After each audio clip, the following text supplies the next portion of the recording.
Hello, everybody. My last video was about the anti-coronavirus protection demonstrations in Berlin. They had been cancelled.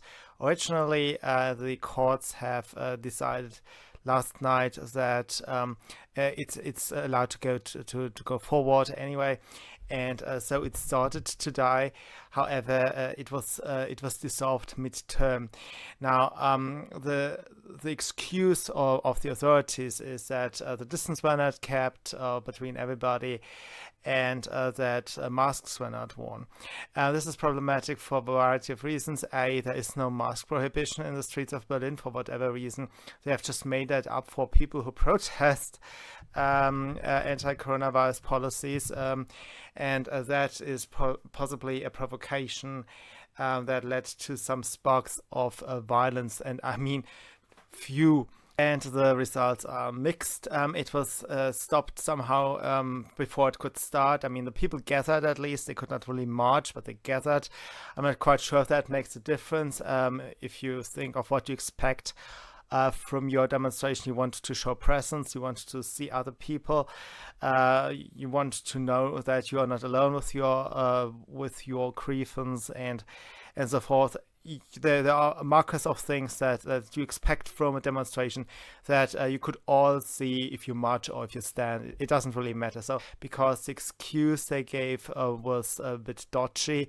First of all, the people could not keep the distance that was required because a part of the side streets were blocked, so people could not give space. They had to crowd in some places. Secondly, it is an open space, so outdoors the transmission of the virus should be limited anyway. There's no real reason why people should keep so much space between them. Also, the police asked the demonstrators to wear masks, and what's quite noteworthy about that is that your average citizen is not required to wear a mask on an everyday level. So just for the demonstrations, the police decided that the participants had to wear masks, and that quite naturally caused some frustrations. Like one bottle was thrown, and I think something was torched, but nothing big and expensive as far as I know, but I could be mistaken about that. The situation is still continuing. It takes me some time to record and then to cut and to upload, so by now I don't know better. So there were minor outbursts of aggression, but they don't justify actually the dissolution of the protest. The other problem with the protest was that you could not really make out what side was actually protesting or for what. It was called Querfront. The organizers of the biggest one was called Querfront, but there were actually a multitude of protests going on at the same time. The biggest one was called Querfront, and what that indicates is a front across the political spectrum. So you had the hippies, you had people who believe in voodoo, everybody, everybody. And the purpose was really just the policies in itself, which is fine. That is normally a good approach to protest. You want to solve a specific issue, right?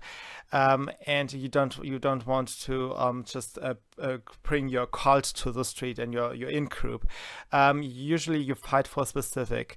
However, the specific is very unclear because in Germany the corona policy restrictions are not that strict. As I said, your average citizen is not expected to wear the mask in the streets. There was a lockdown like everywhere else that was heavy, that destroyed a lot of businesses and everything. But at this point, we are expected to wear the mask in public transport, in shops, so we don't spread the virus on shelves and to mitigate it indoors. So when there's a lot of traffic of people, like in an administrative building or something, and you have to queue up, then you're expected to wear a mask, right? But in most places, like I said, in the open street, you are not expected to wear the mask anyway. and there are very few other restrictions. Some of them are just, some are not. I could go through some nitty-gritty of some local specifics, but I don't care to research, and you don't care to listen to that. So there were not actually much things to protest against, and for me, I cannot really figure out what it was about.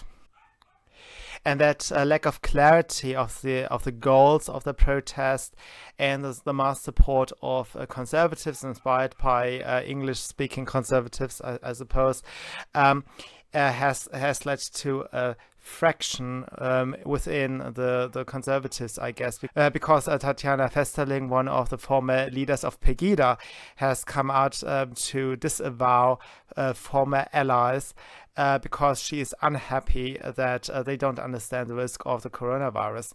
And while she is right and probably representative of a lot of people about that fraction, I would not disavow people. I respect differences of opinions, but there's really a problem, because you have to decide case by case when you actually should go into opposition and when not. And there seem to be some people who are just professionally oppositional, and those people discredit the opposition in the long run. I don't disavow these people, but I'm kind of I feel a discomfort. And another issue I have is the set of priorities it shows. It reminds me of the Manifesto de Tours in France a couple of years ago. That was an anti-gay marriage protest in the middle of a country that was plummeting into Muslim hellholes, particularly in the suburbs. There were riots everywhere, and the public debt was already skyrocketing at the time.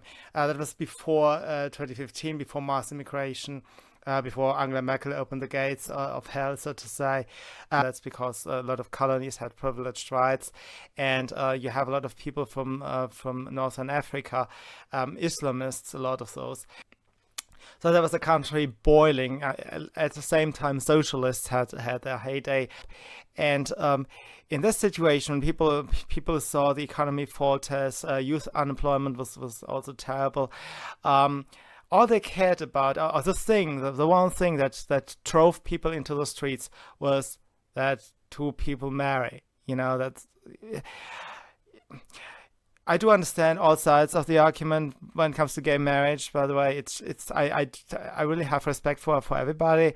But if you prioritize the marriage of somebody else over your economy, the state of your democracy, your culture being replaced by Muslims, the last thing you should care about is some homosexuals marrying right now. I think you probably did not enjoy this video, so sorry. If you still did, give me a like, and I'll see you soon. Bye.